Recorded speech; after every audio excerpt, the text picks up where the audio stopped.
Hey LHS, I'm Hannah here with your Blue Devil News. NHS shirts are on sale until December 15th. Short sleeves are $12 and long sleeve is $15. Student council members, go ahead and clear your calendar for Monday. You have a meeting. Come out and support youth in government at Chick-fil-A. Make sure to mention them when you purchase your food. Part of the proceeds will go to them. If you want to be a part of YIG, come to Mr. Wilson's room after school on Friday. If you're a student of his, remember you can get extra credit for attending. This is for either semester. You also only have a few weeks to purchase yearbooks for $70. After Christmas, they will go up $80. The last remaining Straight Outta Lebanon shirts are on sale in the cafe for $10. Get yours before they're gone. Get excited and get prepared for Friday's pep rally. Here are the class dress themes. Freshmen, camo. Sophomores, color explosion. Juniors, Christmas, and seniors, blue. Let's remember to cheer the school, though, for the basketball teams as they prepare to beat Mount Juliet. Exams are approaching. Remember, you only have 3 or fewer excused absences and must have a 90 or above. Be sure you are up to date on absences and notes for those absences. The final exam schedule has been released with each exam block being 90 minutes. There's an exam scheduled for each day. First will test Wednesday afternoon, December 16th. Third and fourth will test the morning of December 17th, and second will test on Friday, December 18th. The schedule is posted on the TVs and in the Commons area. Let's check in with Nadia to see some community events.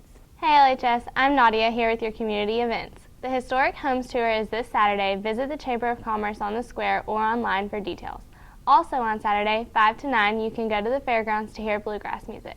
The Festival of Lights is open tonight through Saturday night. The cost is $10 per car. This would be a perfect date night, and you could stop by Chick-fil-A for dinner before you go to support YIG. A cheap yet gracious and romantic evening. The National Christmas Tree Lighting is happening tonight. In case you didn't know, the tradition of having the U.S. President light the National Christmas Tree at the Ellipse of Washington, D.C. dates back to 1923, when President Calvin Coolidge pushed a button electrifying 2,500 bulbs on a 48-foot fir.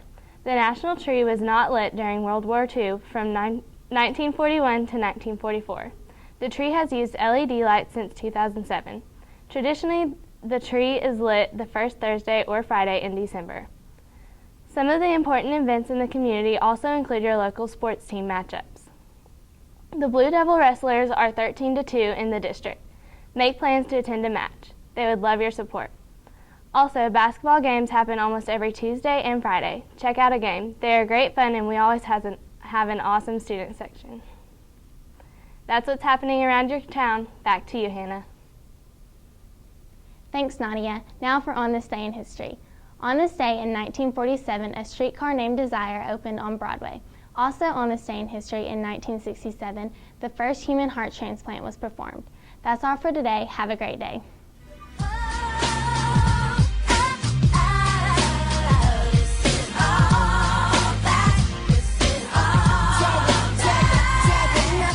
Introduction before we blow your mind. The show was all about, and yes, we do it all the time. So sit your booty on the floor or in a chair, ground or in the air. Just don't go nowhere, 'cause everything we do, we're entertaining you, my posse and my crew. So sit still, 'cause we're coming right back.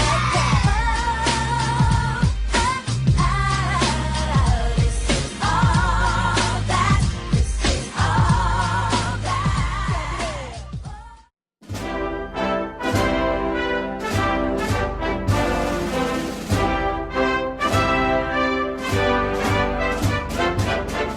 Who do you think the front runner is for the presidential? Donald Trump. Why do you think that? He's going to make this country great again. I just like his policy. I just think he will be able to lead this country to be great like we once were. Do you agree with his stance on immigration? Yes, I do. I think we should build a wall and just... Have you been following the presidential campaign and the debates? Yeah.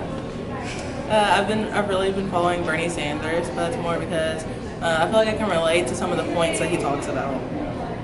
Who do you think is the front runner? For me personally, Bernie Sanders.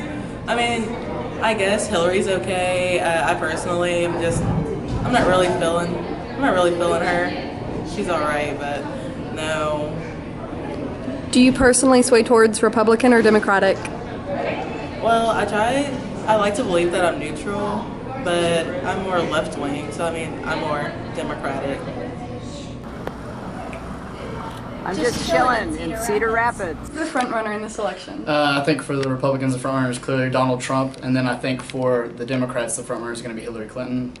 Do you sway more towards Democratic or Republican? I sway more towards Republican right now. I'm a supporter of Ted Cruz. I really like his stance on immigration and foreign policy. So, Will you be able to vote in the upcoming election? yes, I will, and I'm excited. I look forward to it. So have you been following like the debates and campaigns? Yeah, I'm really excited to see Ted Cruz do so well in the debates. I think Donald Trump does well in the debates. He's not very popular with many people, but he does well as far as points and gains. So, Who do you think the front runner is? The front runner in the current Democratic Party is Hillary and Bernie. Bernie has started to amp up his game a little bit. He's not out of it yet. Hillary and Bernie are both fighting very hard for the Democratic nomination. For the Republican nomination, Trump is a front runner. Marco Rubio is still in the running. Don't count him out yet. Ben Carson has started to kind of die down a little bit, but I think as far as the front runners, it's Trump and Rubio and Clinton and Sanders. Do you personally sway towards Democratic or Republican? I think If you're comfortable answering. claiming yourself as one party is not always a good thing, because I think there are some very solid conservative principles and very solid liberal principles. So I think you should vote less on who is in your party that you affiliate with and who makes the most sense to you. Have you been following the campaigns and debates? Yes, absolutely. I think following the debates is one of the most important things that you can do as a voter to understand how a candidate truly presents themselves and what they're trying to say, because media does twist what they say in order to write a good article. So don't go off just what you read, but truly look at them, look at what they're saying, and make an idea for yourself, and don't rely on other people to tell you who to vote for. Will you be able to vote in the upcoming election? Unfortunately, I won't be able to vote in the next election. Won't quite be old enough, but I wish that I would be able to. But I urge everybody else who can vote to keep in mind that the election isn't a joke, that the president that they vote for will be president while they are in college, which could have a very large effect on student loans, and it's a big impact on your life regardless of your next steps. And vote for the person that you think will do it best. Do not vote as a joke. The person that you vote for could quite possibly become the leader of the free world and arguably the most powerful man or woman in the world. So this is a big honor that you're getting in order to vote, and just don't take it for granted, because man, I wish that I had it. So respect the ability to vote with the respect that it deserves, and be smart about it. So that's the word in the hall on presidential candidates. See you next week.